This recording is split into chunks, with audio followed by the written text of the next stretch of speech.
जितने भी अभ्यर्थी मेंस में शामिल होंगे सबके सामने एक ही क्वेश्चन रहेगा। 2 बार एलएसडब्ल्यू वाले का ज्यादा रिजल्ट हुआ, कभी ज्योग्राफी वाले का ज्यादा हो जाता था। तो ये सभी सब्जेक्ट के साथ एक समान व्यवहार नहीं होता था।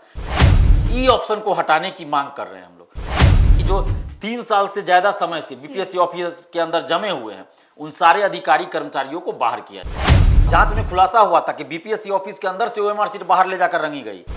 बीपीएससी ऑफिस के अंदर का कोई तो ऐसा स्टाफ या अधिकारी होगा जिसने ये सब काम करने में मदद किया होगा। जहां ओएमआर सीट मेंस की कॉपी होगी वहां का ताला खोला होगा रूम का। वीडियोग्राफी इंटरव्यू का होना चाहिए, ये हमारा डिमांड है। पुरानी टीम है जो लोग भी वो भ्रष्टाचार में संलिप्त है, तो ये लोग तो कभी नहीं चाहेंगे कि स्टूडेंट हित में कोई काम हो। ये आपका अधिकार है, आप डरिए नहीं, अपने हक और अधिकार के लिए सड़क पर उतर के आंदोलन कीजिए, लेकिन एक मर्यादा में रह के लोकतांत्रिक ढंग से। नमस्कार, आप देख रहे हैं देशवा न्यूज और मैं हूं आपके साथ दक्षा प्रिया। बीपीएससी की प्रारंभिक परीक्षा के पैटर्न में कुछ बदलाव किए गए हैं। इस पूरे पैटर्न पर चर्चा करेंगे। आखिर ये जो बदलाव हुए हैं ये छात्रों के लिए कितने लाभदायक है, क्योंकि अब छात्रों को मल्टीपल चॉइस क्वेश्चन में तुक्का लगाना महंगा पड़ सकता है। तो इसी पर आज चर्चा करने के लिए हमारे साथ छात्र नेता दिलीप मौजूद हैं, जिन्हें कौन नहीं जानता, हर कोई जानता है, क्योंकि हमेशा ही छात्रों की आवाज बनकर सामने आते हैं। जब भी कोई भी छात्रों का मुद्दा उठता है तो दिलीप सबसे पहले आगे आते हैं। तो सबसे पहले मैं आपका देशवा न्यूज में स्वागत करना बहुत बहुत धन्यवाद। तो देखिए, जिस तरीके से बीपीएससी की परीक्षा के पैटर्न में बदलाव किया गया है, पहले तो हम ये जानना चाहेंगे कि ये छात्रों के लिए कितना अच्छा साबित होगा। देखिए, सबसे पहले मैं ये बता दूं कि चेंजिंग क्या लाया गया है। पीटी परीक्षा में अब निगेटिव मार्किंग कर दिया गया है और उसके अलावा मेंस में जो बदलाव किया गया है ये बहुत महत्वपूर्ण है। इसमें ऑप्शनल सब्जेक्ट जो है, ऑप्शनल पेपर है, उसको अब क्वालिफाइंग कर दिया गया है। एमसीक्यू टाइप क्वेश्चन रहेगा और ये क्वालिफाइंग रहेगा। और निबंध का एक अलग से नया पेपर जोड़ा गया है। और मुख्य परीक्षा का जो रिजल्ट आएगा, जिसका मेरिट बनेगा, तो उसमें जीएस और निबंध का ही मार्क्स जोड़ा जाएगा। ये जैसे ऑप्शनल पेपर का अब नहीं जोड़ा जाएगा। तो सबसे पहले हम मुख्य परीक्षा पे ही बात करें तो ये छात्रों के हित में है, इसका हम लोग स्वागत करते हैं।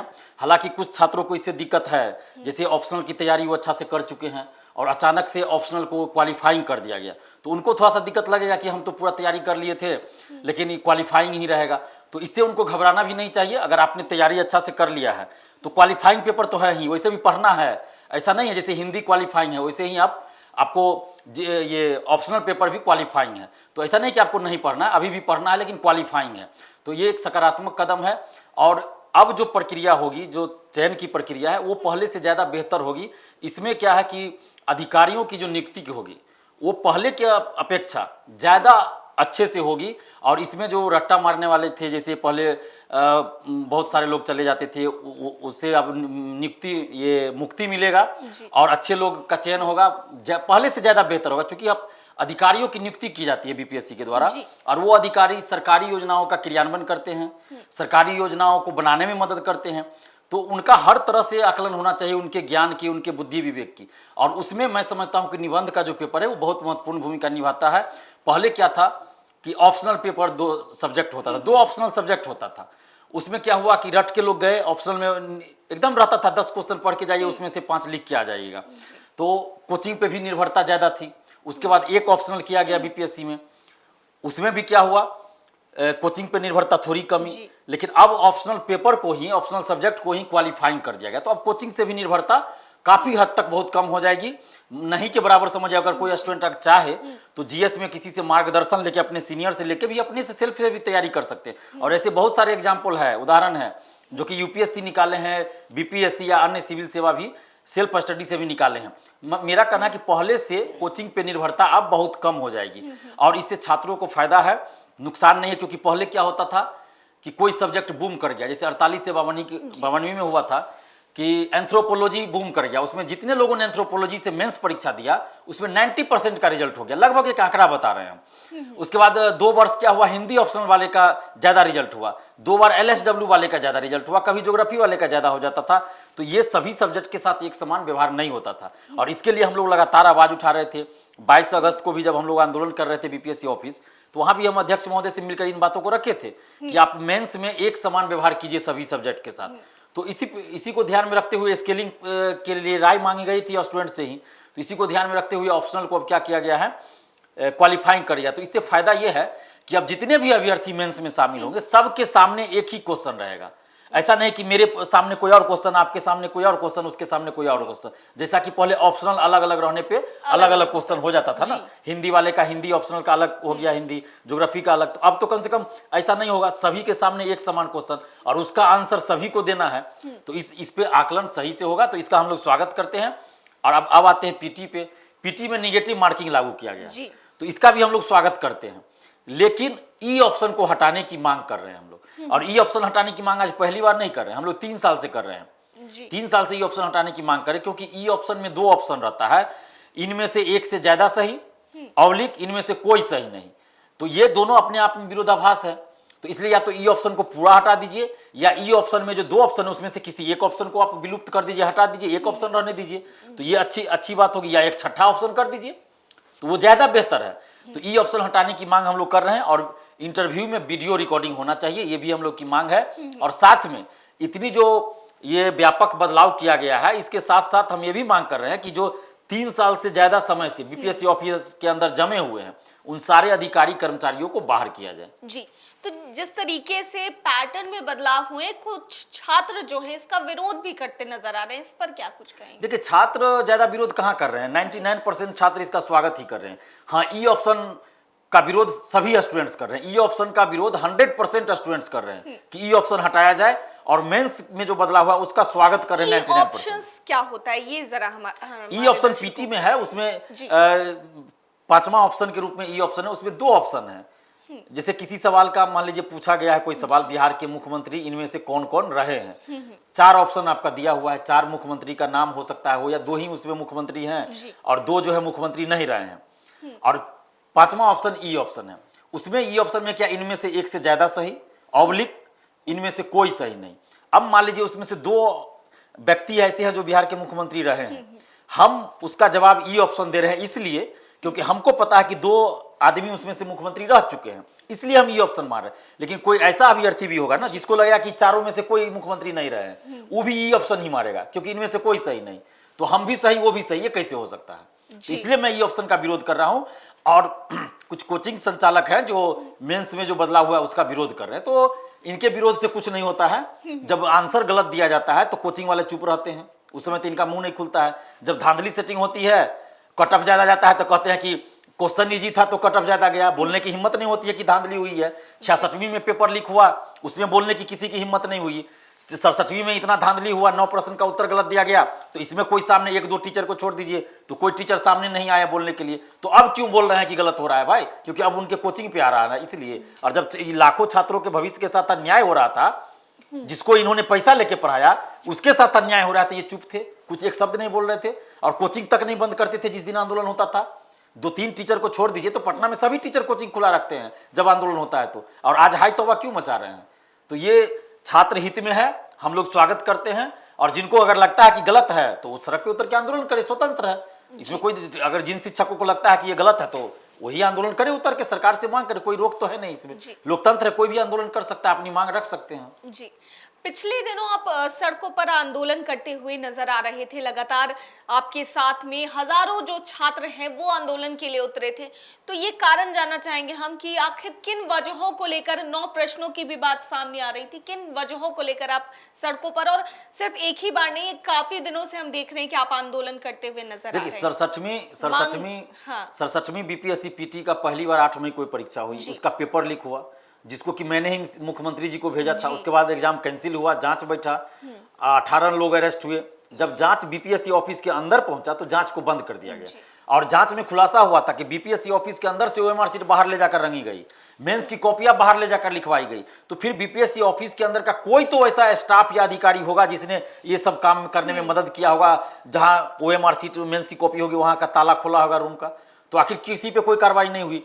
और 67वीं का जब पुनर्परीक्षा हुआ, उसका जब रिजल्ट आया तो उसमें कट ऑफ बहुत ज्यादा गया। तो कट ऑफ ज्यादा गया तो इस आधार पे हम नहीं विरोध कर सकते हैं। लेकिन ये आधार हमारे पास था कि 9 प्रश्न का उत्तर गलत दिया गया। इसके अलावे बहुत सारे रोल नंबर का सीरियली था, पास किए थे।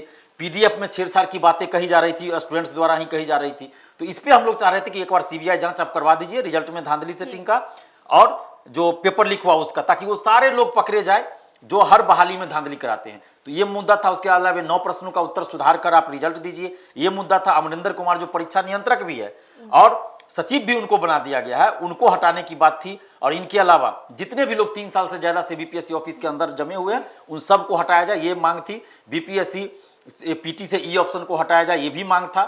तो इस पे अभी भी हम मांग कर रहे हैं। तो ये सब मांग को लेकर हम लोग आंदोलन कर रहे थे।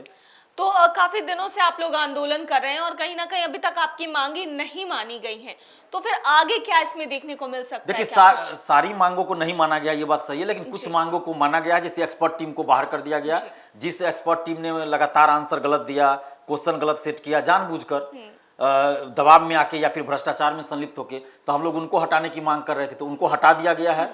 ये मतलब 100% है कि उनको हटा दिया गया। अब जो परीक्षा होगी उसमें दूसरे लोग एक्सपर्ट टीम में रहेंगे जो क्वेश्चन आंसर सेट करेंगे। तो ये एक डिमांड पूरा हुआ हमारा। उसके बाद सभी सब्जेक्ट के साथ एक समान व्यवहार होना चाहिए, तो ये चेंजिंग लाया गया, ये डिमांड पूरा हुआ। इसके अलावा अभी हमारा डिमांड है ई ऑप्शन को आप हटाइए, पीटी का रिजल्ट या तो सीट का 20 गुना 25 गुना दीजिए या अपीयरेंस का 10% दीजिए, ये भी हमारा डिमांड है। तो इस पे हम लोग अभी बातचीत करेंगे, जल्द ही बीपीएससी ऑफिस हम जाएंगे, सचिव अध्यक्ष महोदय से मिलेंगे और इन सब चीज़ों को फिर से रखेंगे कि ई ऑप्शन को हटाया जाना एकदम जरूरी है और वीडियोग्राफी इंटरव्यू का होना चाहिए, ये हमारा डिमांड है। बाकी जो 9 प्रश्नों की बात थी कि उसका आंसर सुधार कर रिजल्ट दिया जाए, सीबीआई जांच हो, अमरिंदर कुमार को हटाया जाए, तो ये सारी मांगों को हम लोगों ने मुख्यमंत्री जी तक पहुंचा दिया, मुख्य सचिव तक पहुंचा दिया, अब राज्य के सबसे बड़े उच्च अधिकारी तक पहुंचा दिया। तो इससे ज्यादा हम क्या कर सकते हैं? मुख्यमंत्री जी तक पहुंचा दिया, इससे ज्यादा हम क्या कर सकते हैं? अब हम लोग गोली तो नहीं चला सकते हैं, बंदूक तो नहीं ले जाके जाएंगे, बम तो नहीं चला सकते हैं। हम लोग लोकतांत्रिक ढंग से अपनी आवाज को रखते हैं, अपनी बातों को रखते हैं। तो अगर सरकार ने नहीं माना तो अब सरकार के खिलाफ हम लोग मोर्चा खोलेंगे और एक बड़ा आंदोलन करना पड़ेगा जिसमें 1 लाख स्टूडेंट शामिल हो। और सरकार नहीं मानती है तो फिर हम लोग को करना पड़ेगा सरकार का और सभी पार्टियों का विरोध करेंगे। तो अधिकारियों से आप मिलने गए थे जब पिछली बार आपने आंदोलन किया था, उस वक्त अधिकारियों से क्या बातचीत हुई आप? देखिए, अधिकारियों से जो भी हमारा डिमांड है, जितना अभी हम बोले हैं आपके चैनल पे, उन सारे डिमांड को हम लिखित रूप में भी दिए थे, मौखिक भी बोले थे और वो सभी सहमत थे कि नहीं, ये सब चीज तो आपका एकदम बिल्कुल सही डिमांड है। और अधिकारियों ने तो काफी मदद की हम लोगों की, अधिकारियों ने बात भी पहुंचाई, सीएम मुख्यमंत्री जो नीतीश कुमार जी है उन तक बात भी पहुंचवा दी। लेकिन अब मुख्यमंत्री जी इसमें नहीं कुछ किए तो अधिकारी का तो दोष हम नहीं देंगे, इसमें अधिकारी का जो काम था वो कर दिया उन्होंने। अब बीपीएससी के अधिकारियों का दोष है जी, लेकिन सीएमओ के अधिकारी का दोष नहीं है, बीपीएससी के अधिकारी का तो दोष है, क्योंकि ये लोग जो पुरानी टीम है, जो लोग भी वो भ्रष्टाचार में संलिप्त है। तो ये लोग तो कभी नहीं चाहेंगे कि स्टूडेंट हित में कोई काम हो। अभी जो ये बदलाव भी आ रहा है तो ये अतुल प्रसाद जी कर रहे हैं, ना कि ये परीक्षा नियंत्रक या और भी लोग कर रहे हैं, अतुल प्रसाद जी कर रहे हैं। तो इसलिए हम अतुल प्रसाद जी को धन्यवाद भी देते हैं। और जब परसेंटाइल पे हम लोग आंदोलन किए तो अतुल प्रसाद जी का विरोध सबसे ज्यादा हम ही ने किया था और उनके खिलाफ ऐसा ऐसा शब्द बोला जो कि आज तक कोई नहीं बोला होगा। तो उस समय हम सही थे क्योंकि उस समय उन्होंने गलत किया था, इसलिए हम उनका विरोध कर रहे थे। लेकिन अभी अतुल प्रसाद जी सही काम कर रहे हैं तो अभी हम उनका समर्थन कर रहे हैं, उनको हम धन्यवाद दे रहे हैं। अभी हम उनका विरोध नहीं कर रहे हैं, अभी हम विरोध कर रहे हैं अमरिंदर कुमार का, क्योंकि ये 7 साल से जमे हुए थे, इनको सबसे पहले हटाया जाए। जब तक इनको नहीं हटाया जाएगा बीपीएससी में कोई परीक्षा साफ सुथरा नहीं हो सकता है। जी, 9 प्रश्नों के बारे में क्या आश्वासन दिया गया? देखिए, सीएमओ से यही आश्वासन मिला कि इस पे विचार चल रहा है, लेकिन विचार चल रहा है लेकिन अभी तक कुछ नहीं हुआ। उसके बाद हम फोन भी किए तो बोले कि हम लोग इसमें कुछ नहीं कर सकते हैं। जो मुख्यमंत्री जी तक बात पहुंचा दिया गया, कार्मिक मंत्रालय को भी भेज दिया गया, तो अब हम लोग इसमें इससे ज्यादा नहीं कर सकते हैं। तो नहीं किया गया, तो मुख्यमंत्री के हाथ में था, नहीं किए। मुख्यमंत्री एक बार बोलते अध्यक्ष को तो हो जाता काम, लेकिन उन्होंने नहीं कहा तो नहीं हुआ। तो ये तो अब मामला कोर्ट में भी चला गया है, तो कोर्ट में भी हम लोग अब मजबूती से लड़ रहे हैं। जो होना होगा देखते हैं क्या होता है। हम लोग तो जहां तक हो सकता है हम लोग लड़ रहे हैं। जी, तो देखिए, आप एक छात्र नेता हैं और कहीं ना कहीं सबसे पहले जो छात्र हैं उनके मुद्दे को लेकर के आगे आते हैं। तो एक सवाल पूछना चाहेंगे छात्रों से ही जुड़ा कि तमाम छात्र जो हैं बीपीएससी से जुड़े हों, सीटेट बीटेट के छात्र हों, उनको हमने देखा है कि सड़कों पर लगातार प्रदर्शन करते रहते हैं, उनके लिए क्या कुछ कहेंगे? देखिए, हम यही कहेंगे कि सबसे पहले कि अपने हक और अधिकार के लिए आपको लड़ना चाहिए, शांतिपूर्वक लोकतांत्रिक अधिकारों का प्रयोग करते हुए। आपका अधिकार है, आप डरिए नहीं, अपने हक और अधिकार के लिए सड़क पर उतर के आंदोलन कीजिए, लेकिन एक मर्यादा में रह के लोकतांत्रिक ढंग से। और सरकार को चाहिए कि अभ्यर्थियों की जो सही मांग है उस पर वो विचार करे और उस चीज को लागू करे। जैसे शिक्षक अभ्यर्थी है, 2019 से आंदोलन कर रहे हैं, वो आज से आंदोलन नहीं कर रहे हैं। शिक्षक अभ्यर्थी 2019 से महीने में हर महीना 3 दिन 4 दिन उन लोग का आंदोलन होता है, चाहे ठंड रहे, बरसात रहे, धूप रहे, कुछ रहे। हर महीने में 3 दिन 4 दिन उन लोग का आंदोलन होता है, लेकिन सरकार अभी तक नहीं सुन रही है। तो सरकार को सुनना चाहिए। और एक और अपील करेंगे कि जितने भी अभ्यर्थी है, छात्र छात्राएं, चाहे वो मगध यूनिवर्सिटी के हो, किसी भी यूनिवर्सिटी के हो, सेशन लेट के चलते परेशान है, या शिक्षक अभ्यर्थी हो, दरोगा अभ्यर्थी, सिपाही, सचिवालय सहायक के अभ्यर्थी, बीएसएससी अभ्यर्थी या बीपीएससी अभ्यर्थी, सभी लोग अब एक मंच पे आइए, एक मंच पे आइए और एक साथ मिलकर हम लोग को लड़ना होगा। और सरकार कोई भी हो, गठबंधन कोई भी हो, किसी की भी सरकार हो, कोई भी मुख्यमंत्री हो, हम लोग अपने हक और अधिकार के लिए लड़ेंगे और सरकार को बात माननी पड़ेगी। अभी क्या है कि हम लोग अलग अलग लड़ रहे हैं, बीपीएससी अभ्यर्थी अलग, दरोगा अभ्यर्थी अलग, शिक्षक अभ्यर्थी अलग। तो इसमें तो बीपीएससी, बीएसएससी और दरोगा अभ्यर्थियों के लिए हम लगातार नेतृत्व करते आ रहे हैं आंदोलन का, लेकिन शिक्षक अभ्यर्थियों का अभी तक हम नेतृत्व नहीं किए हैं। हालांकि हमारे पास फोन भी आया था, 13 दिसंबर को आंदोलन था, लेकिन हमारी तबीयत खराब थी, हम घर थे तो हम नहीं आ पाए। लेकिन आगे से जब भी आंदोलन होगा, जहां भी हमें बुलाया जाएगा हम जाएंगे। और शिक्षक अभ्यर्थियों के आंदोलन में भी हम 3-4 बार गए हुए हैं। मई में इनका आंदोलन हुआ था, उसमें भी हम गर्दनीबाग गए ही थे। तो अब हम लोग को एक प्लेटफॉर्म पे आना है और इसके लिए हम हर एक जिला में जाएंगे और हर एक जिला में एक टीम बनाएंगे, जिसमें सारे छात्र छात्राओं को शामिल करेंगे और एक संगठन का रूप देंगे। अब छात्र संगठन, एक मजबूत संगठन बनाएंगे बिहार में, जो कि कोई भी सरकार हो, सरकार को मजबूर कर देगा कि आप छात्र हित में काम कीजिए। जितनी भी छात्रों की समस्या, सभी छात्रों की समस्या को प्रमुखता से उठाया जाएगा और उनके समस्या का समाधान भी करवाया जाएगा। तो देशवा न्यूज पर छात्र नेता दिलीप ने ये बड़ा ऐलान किया है कि जितने भी छात्र हैं जो बीपीएससी के हो या फिर सीटेट बीटेट के हो, लगातार जो अपनी मांगों को लेकर सड़कों पर आंदोलन करते हुए नजर आते हैं, वो एकजुट होंगे और सरकार के सामने अपनी मांग रखेंगे। तो इनसे हमने बातचीत की, छात्रों के मुद्दे को लेकर बातचीत की, बीपीएससी में जो पैटर्न का बदलाव हुआ है उसको लेकर के बातचीत की, और साफ तौर पर इनका कहना था कि बीपीएससी में जो पैटर्न में बदलाव आए हैं वो कहीं ना कहीं सकारात्मक साबित होंगे। तो देशवा न्यूज में हमारे साथ जुड़ने के लिए और हमारे स्टूडियो में आकर हमसे चर्चा करने के लिए आपका बहुत बहुत धन्यवाद। देशवा न्यूज में फिलहाल के लिए इतना ही। बने रहिए हमारे साथ देश और दुनिया की तमाम खबरों के लिए। धन्यवाद। सिर्फ खबर दिखाना देशवा न्यूज का मकसद नहीं, देशवा न्यूज की कोशिश है कि समाज की सूरत बदलनी चाहिए। देशवा न्यूज पर वीडियो देखने के लिए लाइक करें, सब्सक्राइब करें, साथ ही बेल आइकन दबाना न भूलें।